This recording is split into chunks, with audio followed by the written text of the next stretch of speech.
extreme force of will, extreme bias for action, and a questioning of the default speeds, it changes everything.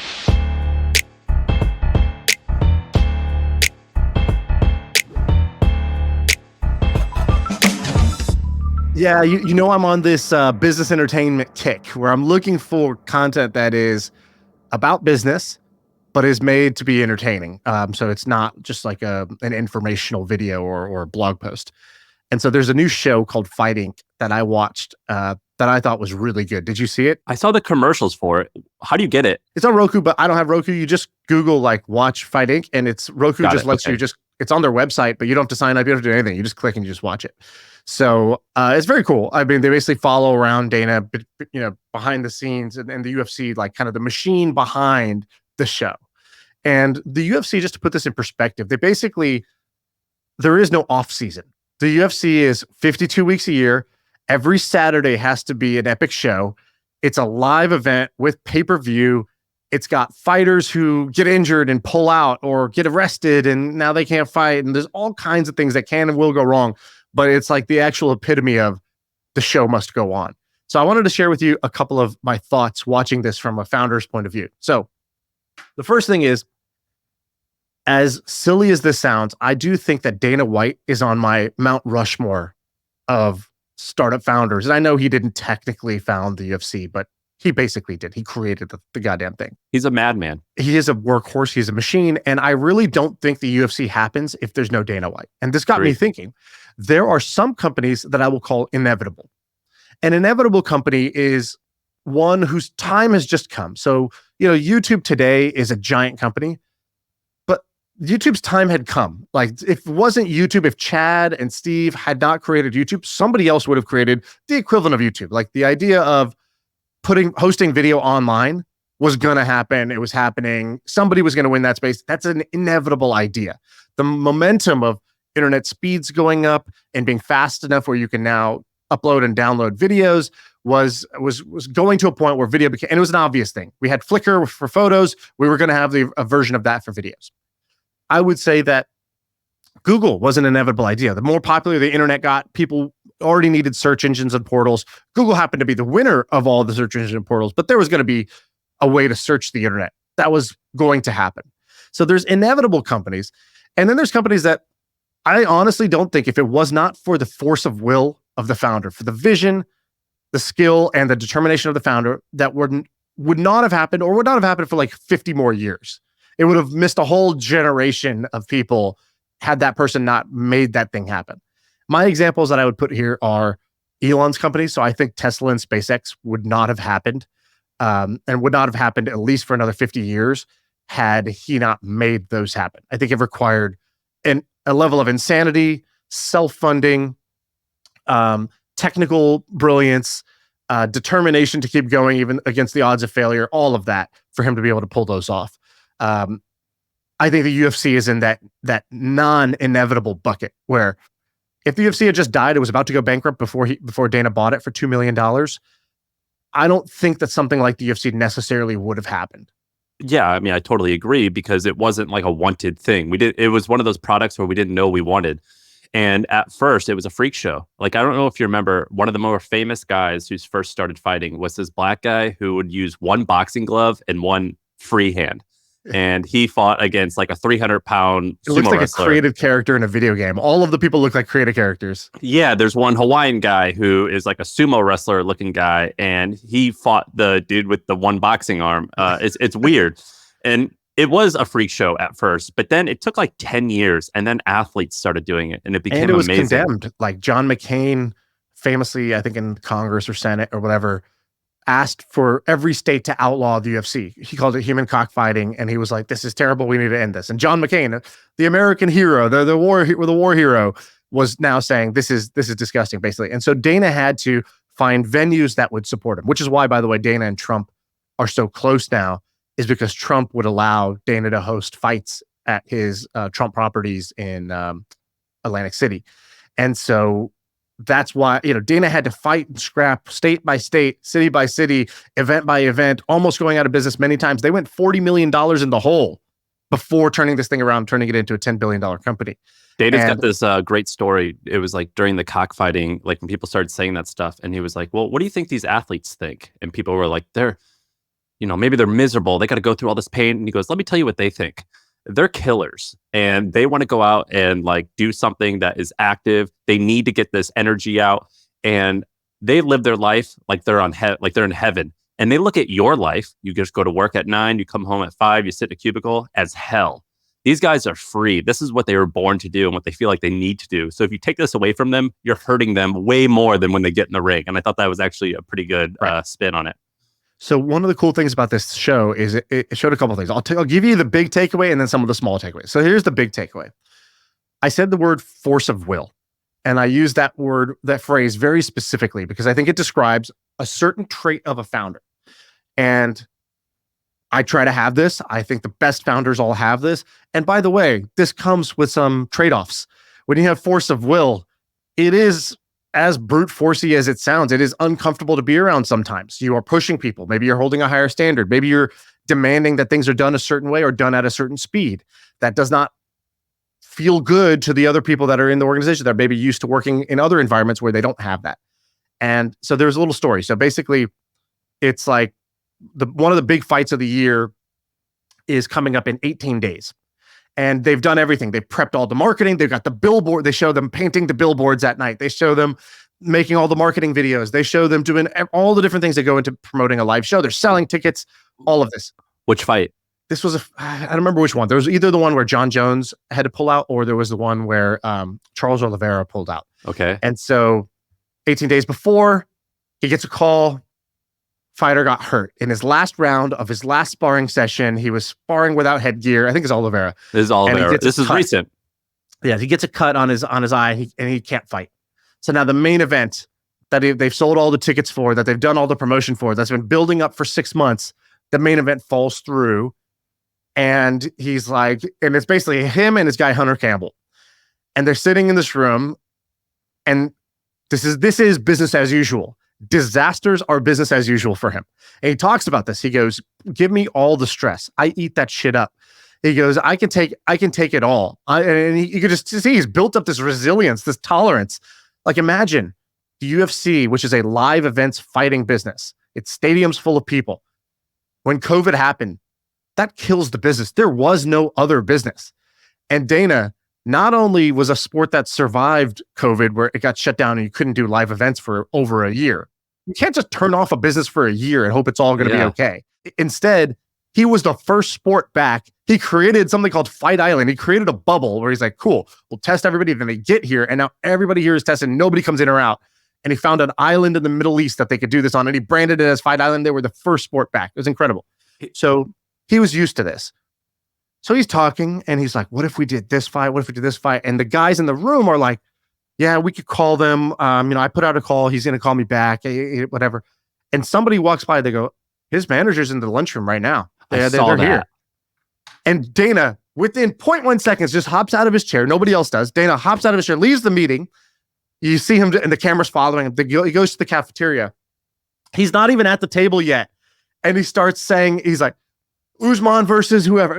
Usman versus I forgot who he's going to fight at the time, but Usman versus Gaethje. Let's just pretend it was Gaethje. And the manager's like eating a salad. He's like, what? And he's like, Usman versus Gaethje. We got to do it. And he's like, no, man, I don't want to do this. He's like, what? Are you kidding me? This is a huge opportunity for him. If he fights this guy, or it's Khamzat. He's like, Usman versus Khamzat. You got to do it. And the guy's like, he's like, no, he's not ready. Blah blah blah. Not ready. Who do you want to fight? He says this other guy. He goes, what does that do for you? And he basically in like 4 seconds cuts the deal with him and Khabib was there. And Khabib was like, no, I think Dana's right. I think this is what he should do. It's going to be huge for his career. And so they cut the deal. And the agent, he's like a super agent. He's like he's an agent for all these fighters. You would think an agent's like Ari Emanuel. He says in the thing, he goes, this is why I don't talk to Dana anymore. He's too intimidating for me. He's too like forceful for me about what he wants to do. And so I saw that and I noticed and I said, most people will watch that scene and they won't even pay attention to what just happened, which is that the greatest founders in the world, the greatest CEOs in the world, they cut through the bullshit. All right, look, the question that Shaan and I get asked constantly is what skill set did we develop early on in our careers that kind of changed our business career? And that's an easy answer. It's copywriting. We've talked about copywriting and how it's changed our lives constantly on this podcast. And we give a ton of tips, a ton of techniques, a ton of frameworks and throughout all the podcasts. Well, we decided to aggregate all of that into one simple document so you can read all of it. You can see how we've learned copywriting, but you can see the resources that we turn to on a daily basis. You can see the frameworks, the techniques we use. It's in a simple document. You can check it out in the link below. All right, now back to the show. There's another video I saw recently of who's the guy, Walter Isaacson, who did the bio of Elon Musk with Elon, and he's on someone's podcast. I think he's on Steve's podcast, and he's telling the story. And he says Elon is talking to the Twitter team, and he's like, "Hey, to cut costs, we need to shut down the Sacramento server farm." And his engineers are like, "Okay, going to be tricky because those servers are used for all of our infrastructure, but we could do it. We'll make a plan, and we'll be able to do that in 6 months." 6 months? What are you talking about? We need to do this faster. It's going to take 6 months, Elon. That infrastructure is critical. It's so interwoven into everything that we do. We're going to experience big issues. We'll make a plan and we'll get it done. I promise you, we'll get it done in 6 months. I need this done in 6 weeks. 6 weeks? We can't do this in 6 weeks. We would have to do A, B, C. It could be done in 6 days. Let's do it in 6 days. Now these guys are reeling and they're like, Elon, it can't be done. 6 weeks, 6 days. It can't be done that way. So he leaves the meeting, and I think he was going to like Texas for Christmas. Yeah, it's Christmas Eve. It's Christmas Eve. He's flying to Texas to go see his family, and his two cousins are on the plane with him, and they're brainstorming. They're like, "God, 6 months, 6 weeks. This is ridiculous." And then someone on the plane has the idea. They're like, "Why don't we just go to Sacramento right now? We'll just rip the servers out ourselves." Because one of the cousins, I think worked at Solar City or whatever, and he was like, we could use some servers. We definitely need some servers. And he's like, all right, sounds good. And what's I think he do? The idea was like, if we just take the servers offline, they're going to have to figure out how to fix it, and they'll fix it in faster than 6 weeks. I promise you that. And I think that was underlying it. So Elon on the plane on Christmas Day, basically Christmas Eve, they're flying to Texas. Midway through the flight, just tells the pilot, turn around, we're going to go land in Sacramento. Pilot's like, okay. And then he says, hey, do you have a pocket knife? And the pilot's like, yeah, I do. His bodyguard was like, here, I got one, and like whips out this pocket knife. And so they go to Sacramento, they take the knife, they basically, and the company the farm, basically, they were like, hey, we're closed, dude. It's Christmas Eve. And he's like, let me in. These are my servers. Open this door right now. I don't need you to do anything. Just open this door. I'm going in. Opens the door, gets in, takes down the servers. I don't know the exact ending of the story, but same thing. Extreme force of will, extreme bias for action, and a questioning of the default speeds for everybody in the company. And when you know that your default speed or your default clarity of thinking is going to be questioned, it changes everything. And so I've been on the other side of this. When I was at Twitch, Emmett was somebody who I've always said his oven burns a little hotter. He's smarter than the average bear. And I felt that if you were in a room with Emmett and you presented a plan that to 9 out of 10 people in the company, it would sound okay. They wouldn't challenge your assumptions. Emmett would always challenge the assumptions of why we're doing it, how much it's going to cost, why it has to take that long, etc. And if your logic was not bulletproof, if you were not already maxed out in your thinking of what was possible, you were going to eat shit in that meeting. You are going to get shredded in front of like 18 people, and not in a mean way, but your logic is going to get shredded. You are going to get verbally undressed. And that changes things. Once you know that that's what's on the line, you come in a little differently. You sit a little straighter. You walk a little faster. You dot your I's and cross your T's when you go into those meetings. And so he only had to do it once. And then for the next 18 months, I was ready every meeting with Emmett. And so I think that this is just a very valuable trait that they don't teach you. Was Emmett nice about it? Is Emmett a courteous person? Emmett sort of has that like autistic forgiveness where you're like, he's not being mean about it. He's not being nice about it. He's being very direct, but you're like, that's just how he is. He's just being direct. He's just like, he's not trying to be mean. And I wouldn't even say mean is the right word. He's just trying to get to the truth, and he needs you to get out of the way so that the truth can appear. He doesn't care about your feelings in the search for the truth. And in fact, the more you kind of try to get in the way of the truth, the more he's like, what are you doing? Get out of the way. We're trying to find the truth here. That's the way I would describe how it felt from my point of view. And really, like, I was rarely on the receiving end of it, but I saw it happen many a time. And I took note very quickly of like, okay, you got to come correct here. Well, because I don't like people who are like, and I used to behave this way, and I regret how I used to behave, but of like being needlessly rude. And I think that the people who are needlessly rude, I think Dana would fall in that category because he loves to fight, he loves to battle. So he just told this story last week. He goes, "Let me tell you something.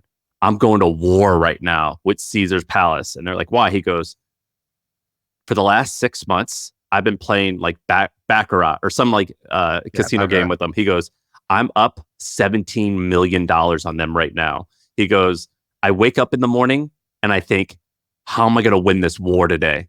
And he goes, "I'm going to lose eventually because they're going to win. But right now I'm crushing them. And each morning I wake up, I go to work, and instead of going home," or he said, he goes like, when my kids are asleep, I go back to the casino and I'm ready to go to war. And I thrive off that." He goes, "I want my back against the wall and I want to go to war."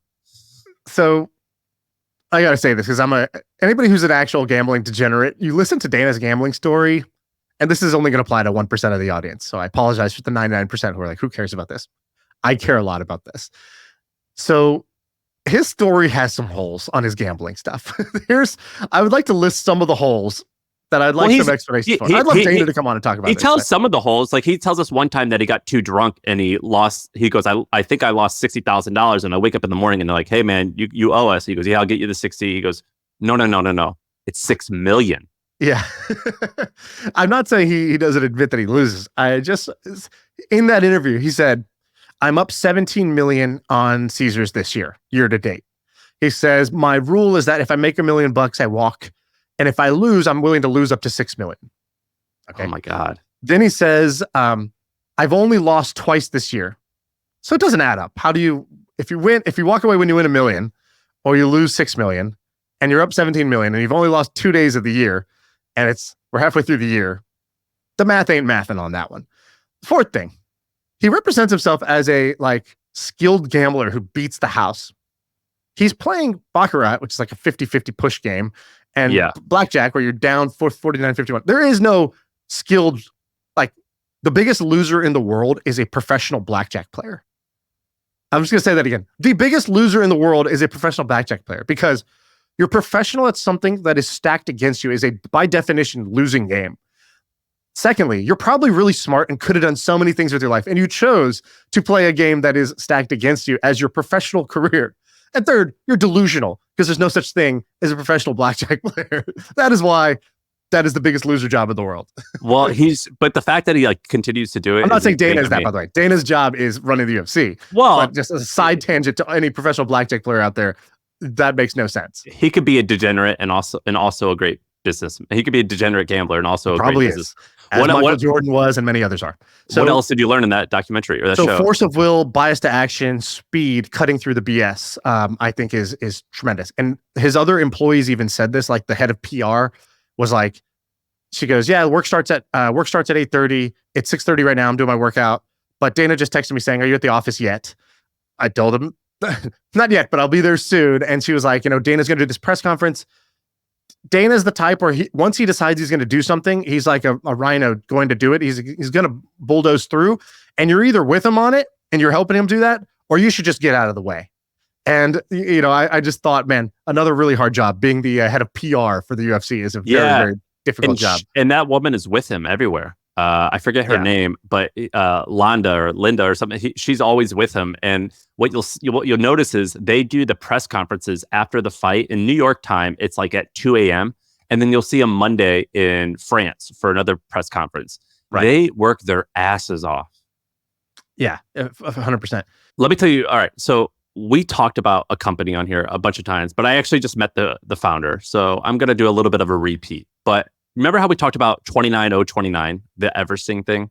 It's the outdoor race where you kind of run up and down a hill as many times as it takes to run the equivalent of Mount Everest. An awesome thing started by friend of the pod, Jesse Itzler, and others. Yeah. So it's, I guess Everest is 29,000 feet. So hence 29,029 is the name of their brand. We've talked about them a bunch, but the guy coincidentally joined Hampton recently. So I was able to I called him this morning and I was just talking through him because I've been so fascinated. We talked about High Rocks and we talked about a bunch of these underground not underground, but these like niche sporting events. And I actually think they're better businesses than I previously thought. So let me tell you about this one. So if you go to 29029, I think it's called 29029everesting.com. You can go to the website, but check this out. So they do 7 events a year. Each event only has 300 people. This year, they sold out the entire year in 4 minutes for all of the events. And he's purposely keeping this small. So if you do that math, that's $13 million in ticket sales that he's done. And he told me that basically they want to own all the accommodation. And so basically it's turnkey. You pay $6,500, you show up. In some locations, you can stay at like a Fairmont hotel, which is where they partner with, or they do like glamping, and you go to like Whistler and all these like really beautiful places. And so you show up, you do this event, and the reason they keep it at 300 people is so you can meet everyone. And so you can have this experience where you get to know all your people. And so you keep coming back year after year. But listen to this. They started in 2017. When they started in 2017, Jesse Itzler was Mark's partner on this, which is like the whole idea of like an influencer partnering with you. Jesse only had 5,000 followers on Instagram when they started. He wasn't that big of a deal. And yet in their first year of business, they made $500,000 in revenue. In 2018, their second year of business, they did $1 million in revenue. By 2020, he said they were doing really great, but COVID happened. The business got wiped out. And so in 21, 22, they had to start all over again. But he says it's a great business. He's like, it's negative working capital. People pay up front, and I can use that money to go and pay for all the accommodations and pay for everything. And he says it's a great business. I was like, well, what's wrong about this business? Well, he said the first thing that sucks is it's a fad, meaning Tough Mudder, a bunch of other events. Like you look at some of these events like Spartan Race, they get really popular really fast. And then Tough Mudder was doing 100 million in revenue. Now it filed for bankruptcy a couple of years ago. Like you have to figure out how to keep people coming back over and over and over again. And I asked him, I said, how do you do that? Like, what are the keys to make this work? Because this is kind of an interesting thing. I don't know if I would ever want to start one of these, but maybe one day. He said, the first thing, you need a story. So you have to tell your friends what's something exciting that you're going to be doing. And it can't be really like running a marathon, because everyone kind of does that, but it has to be a little bit more exciting. You need a story. You need to be going somewhere beautiful. You need to be doing some ridiculous race. The second thing, it's got to be challenging. Do you know how many people who start a marathon finish? 70%? 99%. 99% of people who start a marathon end up finishing that particular race. Not so hard then. It's not so hard. In his opinion, you need roughly a 70 or 75% chance. He said for his events, roughly 70% of people go through with it, 30% fail. The third thing, you have to learn some type of skill, like a new skill, or acquire some type of new fitness in order to accomplish it. And the last thing, it needs to be in a beautiful place, or it looks cool in photos. So I was thinking about this. Let me give you 3 ideas for ridiculous fitness events that could work out. You ready? All right, hit me. All right, the first one, we're going to call it the Burley Beer Mile. You dress up like Paul Bunyan. You go in the mountains on a track, near a track. You run 1 lap, chug a beer, run another lap, chug a beer. You do that 4 times, 4 beers, 1 mile. What do you think about the Burley Beer Mile? Look, if you can give people any excuse to drink, you already have 80% of a good business. Okay. There's a reason that like Topgolf is really popular. There's a reason that people go to baseball games still. It's not because they're wondering what's going to happen in the top of the 6th. It's because they want to eat hot dogs and drink beer outside. Like giving people an excuse to drink is a great business model. If you just layer on top of that a contrast, a juxtaposition, oh, it's fitness and beer. Love it. I'm already in. I don't know about the Paul Bunyan. I think that's not sure that's on trend with the aesthetics that we're going for here. But I think if we workshop this idea a little bit, you could have something. All right. How about the Paddle Prison Break? A paddle boat race from Alcatraz to the coast of San Francisco. The Prison Break. Oh, I like this one. My mind was still on the beer one for a second, by the way. I feel like just the beer mile or the beer marathon, it's a half marathon and you drink 13 beers, I think has legs. Or maybe it's like maybe it's a quarter marathon. It's 6 beers and 6 miles or something like that. Dude, I did a beer mile in college. So you chug a beer to start, run a lap, whatever. You do it for 4 beers, 4 laps, 1 mile. I threw up, and if you throw up, you have to run a 5th lap. It took me 15 minutes to do it. It was horrible. Yeah, but we call that the victory lap. It's like, oh, I had to do a victory lap. Why? Because I threw up during it. Oh man, You sound fun. All right, so let's do Prison Break. So Prison Break is we drop you off the side of Alcatraz in a small boat. In a paddle boat. We're gonna call In it a paddle boat. we're gonna call it the paddle prison break. Is there like a lane set up, or are we just going to lose people into the ocean here? What's going on? We got some liability concerns. We're not gonna let details get in the way of a good idea Okay. here. I think there is definitely something to the Prison Break out of Alcatraz if you can do that. There's a swim race that happens every year, but I'll give you my last horrible fitness idea. You ready? We're gonna By call the way, it for the Prison Break, you have to start in cuffs. Great for the photo. Adds a story, adds a challenge. You're going to have to learn and have to help each other get out of the cuffs. So everybody's in cuffs. You need somebody in this race who like can just get out of cuffs, and then they'll get the little pick and they'll start picking other people out, and then that's how you get out of this thing. and you have to have a criminal record.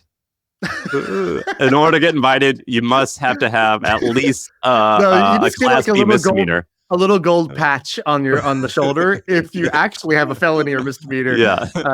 we'll just call you out there. And the last horrible idea, we're gonna call it the Skyline Scramble. A race through NYC, but you can't touch the ground. You got to go from building to building. Like a parkour challenge? Yeah, baby. The only person who survives wins. No, these are all horrible ideas, but I did think it was incredibly interesting to hear this guy's business. I didn't actually think that this company could be as good at it as it is, but I'll be eager to see if this thing works.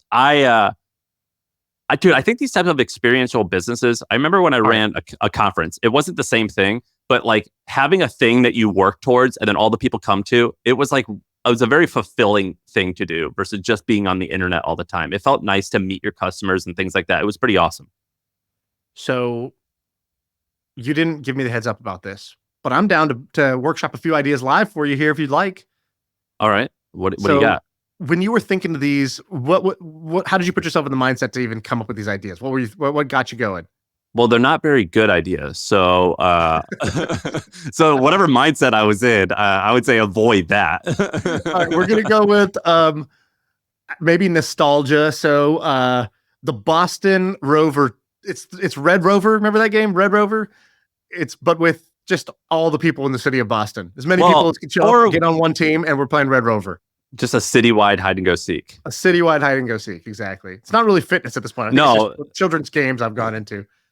They're all horrible ideas, but I just thought that this segment is fascinating, dude. I think that one day I could see myself doing this.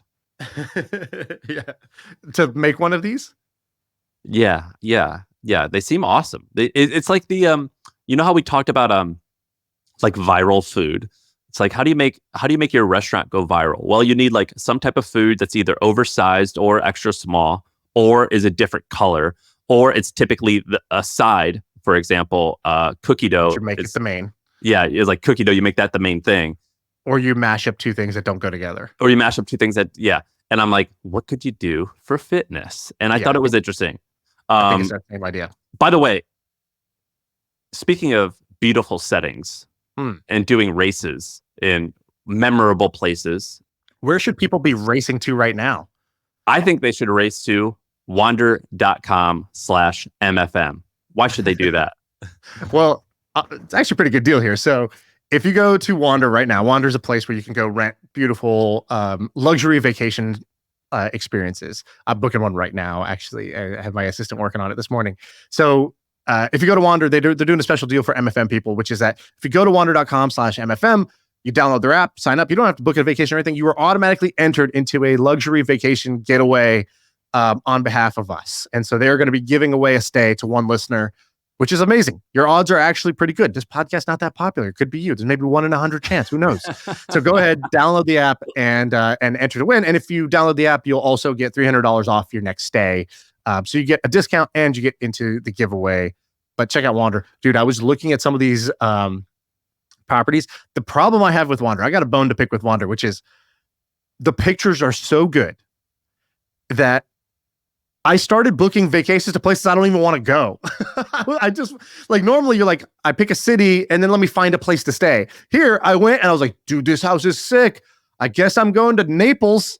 Like, where am I going? I don't know. Like, I'm going to Florida now. I wasn't even trying to go to Florida. And so, well, they're setting expectations so high. So, for example, have you ever seen Have you ever seen like people who take pictures of the pyramids and then they zoom out and there's like hot dog vendors and there's like, you know what I mean?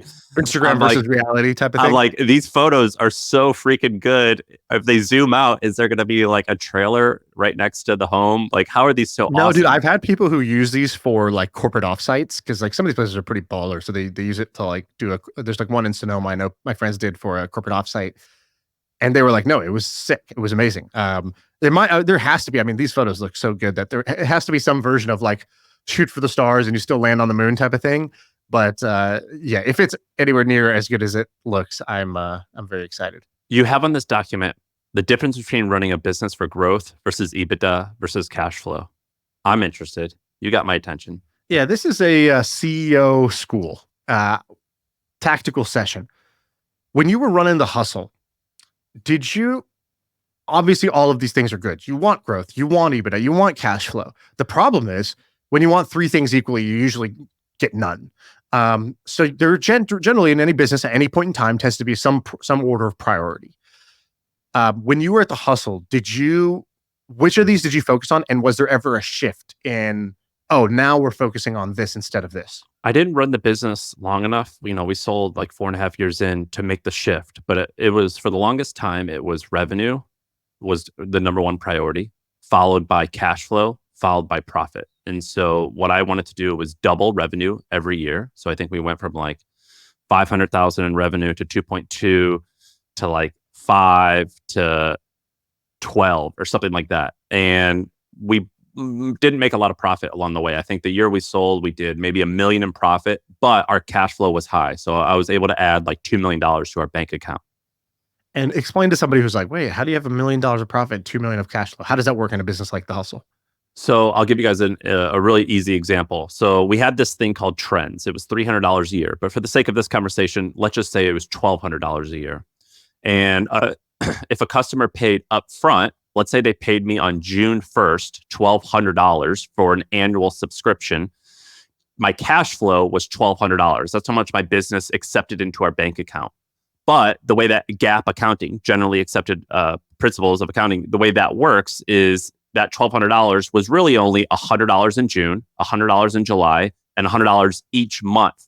And so my revenue was only $100 per month that they stayed with me, even though I collected $1,200. Thus, my profit, let's just say that it cost me $75 to produce the content. My profit was $100 minus $75, so $25. Exactly. And so I'm in a situation right now. I have a business that my e-com business where we've been running it for maybe 4 years now. And it's doing really well. I was only growth focused. So I was like you, I wanted to double or more every year. And so we did. The reason being is typically, not always, typically it's harder to grow revenue, but it's easier to, once revenue is grown, to become profitable. Exactly. I think it's the right order of operations. Actually, there's one pre-step even before growth, which is just product market fit. Meaning, have I made something that people want? Do I feel like if I produce this, that there's a market pull for this? So once it's like verify product market fit, great. Now it was grow. I think in year 1, we did 6 or 7 million. I think in year 2, we basically got to 12 something. Year 3 was bigger than that. Now year 4 is bigger than that. So we've basically been, growing by somewhere between 50 and 100% every year for the 4 years. But I have pulled out exactly $0 from this business. I have put in my pocket $0 from this business in 4 years. Wait, really? Yeah, I've taken nothing out of the business. I've reinvested everything, but it's not I could have took a ton of money out of this business. It's like, well, like for example, 1 year, we basically had no profit. We did, 8 figures of revenue and we were break even essentially. And I was like, what are we doing here? How did this happen? So like the bank did the bank account ever go up? Like was your cash position ever good? Well, in ecom you have one other variable, which is inventory. And which sucks. The cash has been pretty steady, but the inventory assets are going up, but they're also inventory that might take a while to move. It might be slow. It might be whatever. And so I don't want my cash tied up in inventory. That is not actually the plan. It's a byproduct. Unless you can pay your employees and bills and inventory, it sucks. Yeah, exactly. So I've been going through this process where I shifted from where I first was in growth, and then I shifted to EBITDA.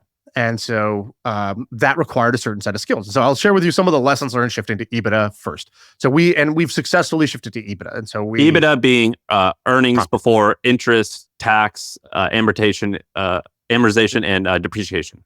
Exactly. Okay, so what did I do to make that shift? The first thing was, and the reason I'm saying this is because there's probably people out there who are running a business that's been high growth, low cash flow, or high growth, low profit. And for some businesses, that's the right move. You want to stay in that mode for a very long time. Maybe it's a winner take all market. Maybe it's a land grab situation. Maybe you're venture backed and it's $1 billion or bust. This is not that. This is a business I own that if we sell this business, it might be, $100 million or less is like where this thing will land. But that's great. We own the business. We have no outside, investors, and so it's no big deal. So, anyways, the point of this rant is basically, how do you make that shift? So I first went and talked to people so step one, figure out what the right EBITDA target is. So I go talk to people who are in the same space to figure out what EBITDA margin is kind of the low end of what's possible to the high end of what's possible. And then I ended up shooting for somewhere like, the 60% mark. Like 10 to 25%? Yeah. So for me, that's like 17% margin. So the best ones were like, yeah, we have 25%, like the e-com ones. But then when you dig under the hood, it's like, oh, you don't do any marketing, like somehow? Well, I do. So that's just not going to happen. But getting to 17, 18% is like, wow, that would be really great. And then the low end is like 10%.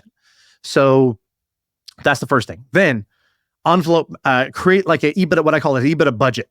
So basically you take for every $100 of revenue that comes in, what percentage is going to go to each of the following categories? My overheads, my cost of goods sold, my OpEx, my advertising and marketing, et cetera.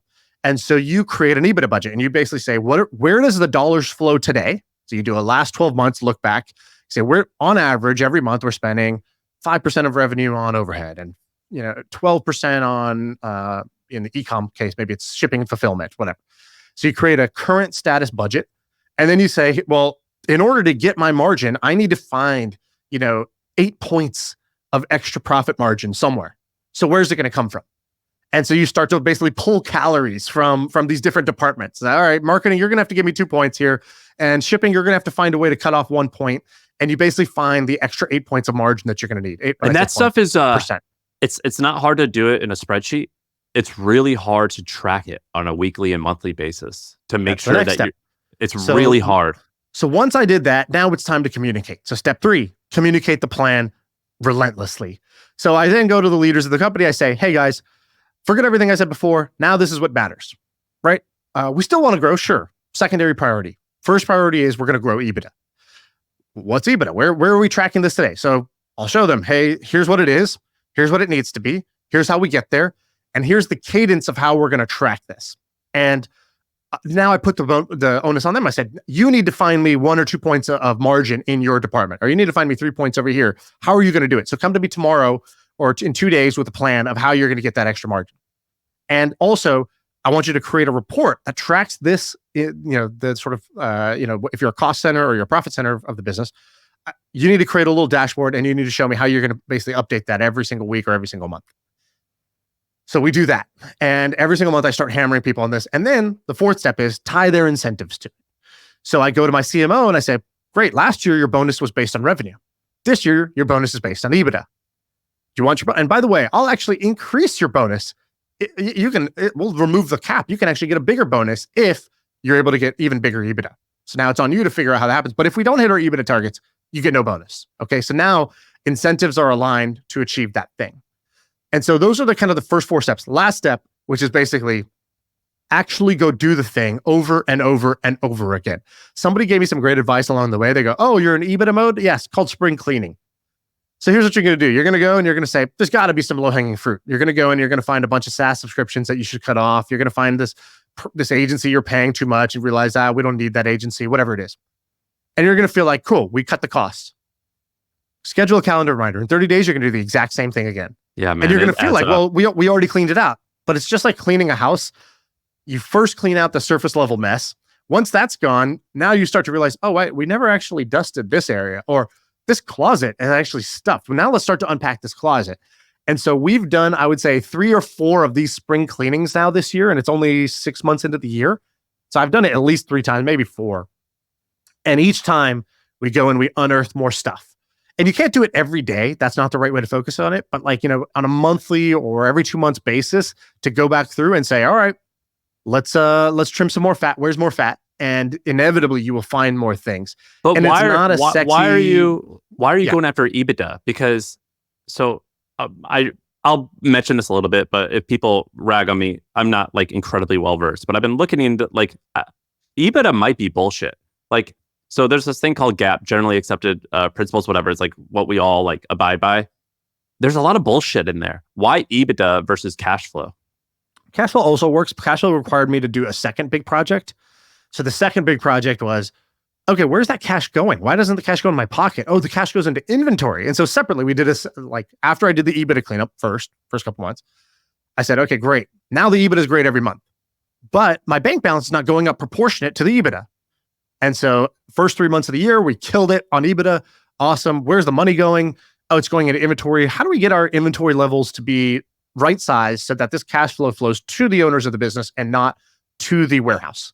Because today it's going to the warehouse. And which is a separate challenge and a separate discipline altogether. And it's a three-legged stool. You need all three legs to have an amazing business. You need a growth leg, because if you're not growing, the business is not worth very much. You need profit. If you don't have profit, the business is not worth very much. And then you need that profit to result in free cash flow. And if you can get all three, you have a beautiful, amazing business. But in order, I kind of wanted to go in those three, because again, there's not going to really be much cash flow if you're operating at a net loss. So I needed to first be making sure there's a surplus of profit. Then I needed to make sure that surplus of profit is resulting in free cash flow. And you just so happen to be in an industry where those EBITDA and cash flow things, they're really hard. It's really hard. Like to figure out the inventory and stuff like that. That is a science. I am not envious of people who go through this. My major takeaway is e-com is a terrible business to be in. And when is it not a terrible business? Though? If you are winning the game and you still think it's a bad category to be in, that's when you know it's a bad category to be in. Most people, they lose the game, they're failing at it, and then they blame the category, right? So for example, and the opposite is true too. I was telling somebody about podcasts. Oh man, podcast is great, blah, blah, blah. He goes, well, yeah, you won the lottery. So of course you love lottery tickets. Like, your podcast is popular. It works. Like, of course, podcasting is great for you, but for the million podcasts that are not really getting listened to, would it feel the same way, right? Is it winning dependent? And so this one's interesting because our e-com store is winning. And even in winning, I'm like, note to self, this is not the category to be in next time. Beyond that, I would say playing the game on hard mode has a bunch of disadvantages, and I wouldn't put myself in this position voluntarily. However, once you're in a position where you're playing some game on hard mode, there is one big benefit, which is if you ever get to play an easier game, you will dominate. It's like I was playing pickleball with a guy, and it was his first time playing pickleball. He's amazing. I'm like, yeah, why are you doing that? He's like, well, I'm playing college tennis. It's like, I played a harder game and I won that game. So like, yeah, I'm pretty good at pickleball. It's not that hard for me. In the same way, I was listening to Andrew and Chris from Tiny. They were doing like a Q&A, and the guy was like, yeah, I'm in e-commerce D2C. Would you guys say you don't love that space? Would you recommend I just quit? What should I go do? And he goes, well, one of the things that worked for us was because we ran agencies, which can be low margin, grindy businesses with a bunch of HR problems and hard to scale. Because we did, e-commerce, once we went into easier businesses, we just cleaned up. We could buy a software business that was running at 10% margins and get it to 40% just because that guy wasn't willing, ruthless with pricing. He was not negotiating with vendors. He was not, taking care of, all these little things that we had to do to survive in these other categories that in a softer category, you're not as on the hook for. Who do you think is winning in e-commerce, and what attributes do they have? Shopify? Facebook? No, I mean, of course. Retailers, D2C, whatever you want to call it. I think right now, the retailers that are taking advantage of TikTok, the TikTok flywheel, are cleaning up. And what I mean by that is there is a very specific moment of time right now where you can create content on TikTok, either yourself as a brand, or even better, you use an army of affiliates and UGC creators. And whether it's with TikTok shops or people just hear about the brand so much on TikTok, they go Google search it and they find your Amazon or they find your D2C shop. that flywheel, I'm invested in a couple of companies that are doing this. That flywheel is pretty unreal right now. But only for certain categories, I would imagine. Is it only for things where young people are using? Nope. That's amazing. That's ridiculous. Right? Let's move on. I've said too much. All right. I want to talk about one thing that you actually had on here that I have no idea. Like it's way out of character for you. Your dream house? Or do you want to do painted chickens? Well, I don't have much to say about the dream house except for, dude, look at this sick house. That's the entire topic, but let's go there. It's an amazing house. This is a house that this guy on my team sent me, and I can't believe it. It's the most beautiful house I've ever seen in San Francisco. It's 11,000 square feet, estimated market value $23 million. And it's on the ocean in San Francisco. I mean, there's just a few photos. So this house is, first, to get an 11,000 square foot home in San Francisco is very, very hard to do. Every view is like the Golden Gate Bridge. You're right on the water. You're right on the ocean. But even if you didn't want to go in the ocean, well, guess what? You have an infinity pool in the back that just is spilling over into the Pacific Ocean. On top of that, there's one photo in here that I just have to show you. I see a beautiful porch that's overlooking the San Francisco Golden Gate Bridge. Next photo, 24. Like a wine cellar that is big enough that it was bigger than my childhood bedroom. 25. A huge home theater that looks like they're just watching like some type of nature documentary. So exactly. Awesome. They're setting and a stage. Here it is. The reason I want this home to begin with, 26. A half-court basketball court with all windows where you can see the Golden Gate Bridge. This is awesome. Is this floor to ceiling, like 25-foot ceiling, all glass window? You're looking at the ocean, the breeze. There's a glass door that's open. You see the Golden Gate Bridge, and you have a beautiful basketball court inside your home with all this light wood that I just love. Oh my God, this is crazy, dude. This house is unreal. I must buy this house. It's not for sale, so that's the first problem. But besides that, I now have a target. I now have a desire. I thought I had enough money. Now I have a desire. I need to be able to drop $30 million on this house. Dude, in order to buy a $30 million home, check this out. So it was owned by Sharon Stone. Before that, or after that, do you know who owned it? A dentist. A dentist owned this house. What the hell? Yeah, it says this guy was a dentist. In order to buy a $30 million house, I'll tell you how much money I need. $28 million, and then I'm going to borrow $2 million, and I'm going to buy this house with every dollar I own, and that's it. No, I think you need $100 million to buy a $30 million house. Would you say that's accurate? Probably at minimum, yeah. At minimum. Because the maintenance, the taxes on a house like this is going to be pretty insane too. Like your carrying costs are going to be what, $500,000 to $1 million a year? Yeah, it could be. No, it doesn't. Well, it could be that. It would be that high probably because you're on the coast and you got the sea. Taxes alone in San Francisco on this house is going to be like $250,000 to $300,000 a year. That's just the property taxes.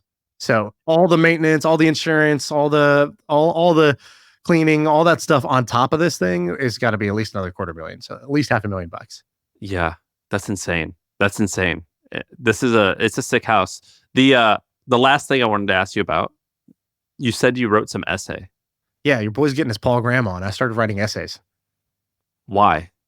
I told you, I'm just in a creative season and I wanted to do different things. I like writing and I was like, well, what do I want to write about? And I realized I want to write about the stuff that I'm curious about, or whenever I feel like I have a golden insight. So anything that feels insightful to me, I want to be able to write it down. And why do I care about that? You want to spread your seed, baby. You got to spread that seed. Well, that's part of it. But actually, the bigger part is I've known there's this feedback loop that happens, which is once you have to deliver something, you start to look for it. Meaning, when we start this podcast, and let's say every week we got to do this podcast, and when you show up to this podcast, you got to have 3 interesting business things to say, right? You need to have 3 interesting business topics. And in order to do that, your brain starts to now go find interesting business topics, starts to ask a few more questions, starts to write a few more notes, starts to pay a little more attention. And this wonderful feedback loop gets built where you start getting smarter about business more because you have this outlet where you got to go put it. And you're on the hook to go put it somewhere every so often. So in the same way, one of my favorite things is to learn something new, right? I'm just kind of like a learning junkie, right? Well, by having a place to go write it, I now am hunting for more insightful things. I'm reading more. I'm talking to people more. I'm having more, connections between 2 different ideas that are disconnected. And so that's the real reason. Because the thing I shared with you, I haven't even published yet. I'm going to publish all these on my website, just ShaanPuri.com. But right now, this one's on a Google Doc. I'll throw it up after this so that it's at least online. So the essay is called Painted Chickens, or Painted Chicken. And the reason it's called Painted Chicken is because, have you ever been inside of a Subway? Do you eat Subway? When I was a kid, yeah. And so I like Subway, I admit it. But Subway, the quality has gone like way down since I was a kid. And the irony I can't is, tell, has the quality gone down or have our tastes gone up? No, the quality's gone down. You know how I know this? Do you know all the controversy with Chipotle right now? No. Oh, dude, like Gen Z hates Chipotle. Why? So basically, this thing started trending on TikTok. There's like Chipotle gypping you on quantity. Okay. Or just like, basically like the way that this, like Chipotle used to be bomb, now it sucks. Here's why. And different people have different reasons why. The taste, but one of the big ones is like they're just skimping on the thing. And so then the CEO came out and did this hilarious thing. You didn't see this? No. It's so funny. The CEO came out and he goes, "Oh man, look, if you go into Chipotle and you want a little bit more, our guys are great about this. You just give them the look." And he does this like stupid look. He's like, "You do that, our guys are and girls, our guys and girls are great at hooking you up with this." And so there's all these memes now of people being like, yeah, when I go into a Chipotle and I make this face, like their reaction, which is like, they're not like, "I got you, bro. Let me hook it up." and they're like also impersonating him, where they're like, "When you go into a Chipotle and you give the look, our guys and girls and trans and black people too, they're all great at doing this." And people are making fun of this CEO for like, flubbing this speech that he gave. So anyway, Chipotle is under the microscope right now. Well, now they all like Kava, which I just went to. It's awesome. Yeah, they like Kava. Well, one of the reasons, so then the founder of Chipotle, I think, came out, or somebody who was like the ex-CEO came out. And he said two things. He goes, "It's insane that people think we would tell our staff to like skimp on portions. That's terrible for business. Like, we've tested this. The thing you do for business, if you want to grow revenue and grow profits in a store, is you give people bigger portions, which makes them love the place and come back. Sales go through the roof, and waste also goes down because you're giving them the food versus throwing it away." Right. If you actually want to save on food waste, it's not by doing less portions. It's by having more customers first so that you sell through all your food.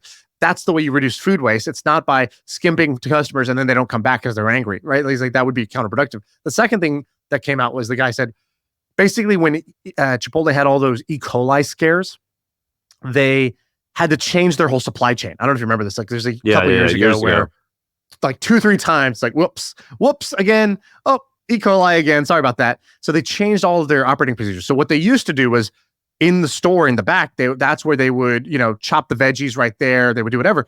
Now it all comes pre-bagged, sealed from like a central headquarters where they can have really tight food safety, vacuum seal it or whatever, ship it to the store. Store just has to open it. They're not doing the food prep on site. Well, the result of that is the food tastes less fresh. And the result of that is that they cut down the number of suppliers they were working with because it was too much risk. So instead of local farms for the meat, they now started going to a few vendors that are now shipping out much farther distances and maybe are more mass production, less taste. So the taste actually has gone down, not just the taste buds, because of the supply chain changes. So they need to, bring back E. coli or whatever it was like. Yeah, dude, let's roll the dice. Let's live a little, right? Like the food's got to taste good. Who cares if you get sick once a year? Which is insane if they serve millions of customers when it's like 4 people, that's like statistically insignificant, I would imagine. Which is always the worst argument. Like whenever one of these social networks, they're like, "Dude, do you realize like they're getting hammered by Congress?" And all they want to say is, "There's 2 billion monthly active users. How many people are in your state? How many murders are there in your state per day? Do I blame you? No. I run a state 100 times bigger than yours." Like they can't say that, but that's the reality is the law of large numbers. If you're Facebook, literally anything that can happen is going to happen on your platform every single day. That's just the rule of statistics. Even the most like oddest, strangest, most screwed up behaviors are going to happen because it's so many people. It's insane. Yeah. And so now they've had to change this whole thing. But what was your essay about then? So my essay is about, I call it Painted Chicken because if you go to Subway, Subway's motto was eat fresh. And if you go into Subway, it's just hilarious to hear eat fresh. And then literally he's opening up a bag of chicken and you see the chicken and the chicken has grill marks on it. Yeah. But you're like, how come all the grill marks are so uniform? What kind of grill do they use? If you go look it up, that the grill marks are painted on. They don't grill the chicken. That's not what those grill marks are. The grill marks are literally painted on the chicken. And so I love this analogy because in every business there's always lip service. Every business has these stupid things that they say. Go read the website of like BP, and BP will be like, we care about communities and the environment, and they're like spilling oil into the ocean, right? Like everybody has their version of eat fresh, which is you say eat fresh, and then you're painting on chicken. And so what I wanted to talk about was, what are the few examples where there's not painted chicken? Meaning, what are the examples where a company has values that they actually live by and they actually mean something? Because I think anybody would agree that like a value system is very, very important. I remember in my first business, I was trying to make a decision, and we asked our mentor, we're like, we were doing a sushi restaurant thing. I was like, should we use the eco-friendly packaging, but it's more expensive and it's kind of like the paper straw, it disintegrates, but it's good for the environment? Or should we use this one that's cheaper, bad for the environment, and it's super durable, it's actually good packaging? And she was like, well, you're asking the wrong question. You're asking the question of which packaging should we use. But the question is, what do we value more, the environment or the convenience and affordability? There is no right answer. It's just a question of what you value more. And you should all your decisions need to come upstream. Move your decision-making upstream. Once you know your value system, everything becomes obvious after that. And this is just a good bit of life wisdom. If you're in a situation where you don't know what to do with somebody, they treated me this way, but should I respond kindly? Should I be mean back? Should I ignore them? What should I do? Well, if your value system is, I'm a kind person, that's what I do. I don't change my behavior based on other people. Well, then the answer is obvious. Just be kind and move on, right? Like that's it. So what I started to look at was, what are the company values that I actually remember that meant something to not only me, but the people who worked in that company? And the first one that comes to mind is Facebook's move fast and break things. Yeah, I loved it. I think you've heard that. Everybody's heard that phrase by now, right? So I said, move fast and break things. Like, okay, that's great. Is that popular because Facebook is popular? Like maybe it's just a popular value because Facebook was so popular. All right, that's theory one. Well, Sam, what's Microsoft's core value? What's Microsoft's move fast and break things? No idea. I have no idea. Twitter, Lyft, Uber, pick any of these companies, right? Do you know any of them? Like, no, we don't know any from any of them. In fact, the only other one that I could remember, like move fast and break things, was Google's. Do you know what Google's is? Do you know evil? Yeah, don't be evil. Exactly. Don't be evil. But then it got silly because they maybe did a little evil. Well, exactly. So then I was thinking, well, here, what is there to learn from this? So the first thing I learned is maybe these are memorable because they're catchy, right? Maybe that's the first thing, which is that instead of just saying integrity, you should say don't be evil. Don't be evil is more provocative. It's more catchy. It's more interesting than integrity or honesty or be good, right? If they had just said be good versus don't be evil, none of us would remember that Google's value is be good. But a lot of us paid attention when they said our value is don't be evil. So I think there's something to lesson one is, if you make it provocative, you make it memorable. If you make it memorable, people might actually use it. So that's the first little takeaway. The second is, well, there are other catchy rhyming things. You could just try to be catchy, like the quicker picker upper. That's cool. But why does move fast and break things have a little bit more weight to it? I think it's because you have to pay the price, right? So you got to pay the cost to be the boss. And what I thought was interesting was, if I went to 100 CEOs of Fortune 500 companies and I said, hey, we think that the company should move fast. That speed is an important value. Speed's important, right? Moving fast. Would you say that's a value for your team? Of course. 100 out of 100 would nod their head and say, yep, of course, definitely. We value speed. Awesome. And if you said, well, when you move fast, like naturally, sometimes things might go wrong. You might bump into some things. You might break some things when you're moving so fast. So let's agree that it's actually it's going to be move fast and break things. How many out of the 100 would now agree? And the reality is that 99 would be chicken shit, and they would be like, well, no, we're not trying to break things around here. It depends. It's speed without breaking things. And once you go to speed without breaking things, you're now Subway eat fresh painted chicken. You're bullshit, right? It's now a unusable, non-useful value. It might be something you put on your website, but it's never going to have any weight. You're never going to be one of these generational type of companies that operates differently and is known for how they operate. And so I went and read this quote from Zuck, and I want to read this to you. So he says, the value is actually move fast, but my theory on values is that most organizations have a lot of values that don't mean very much. They're just table stakes. Like if you say, just be honest, of course you're going to be honest. You should be honest. Everybody agrees with that. Everybody knows that. It means nothing. It's not an option to not be honest. That's automatic. So he goes, I think the defining principle for a company, meaning your company's going to have one thing that you guys really do is your A+ strength. It should be something more interesting that has a trade-off. So move fast is interesting for us because we had to give something up to get it. So the question is actually, what are you willing to give up? Values are not free. Nothing is. Dude, that's insane. I mean, what an insightful person he's just like an eloquent guy for how young he was. I mean, that's a really good quote. And so if I think about other great values that have like had resonance and stuck with people and meant something to people, for example, Nike's, this is more of a slogan, but just do it.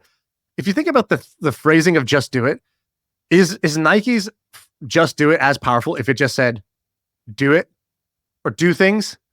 Like it's very different, right? The word just changes it because just implies there's a cost. Just implies that it's don't hit the snooze button. Don't shy away from it. It's going to hurt. It's going to be painful. It's going to be uncomfortable, but just do it.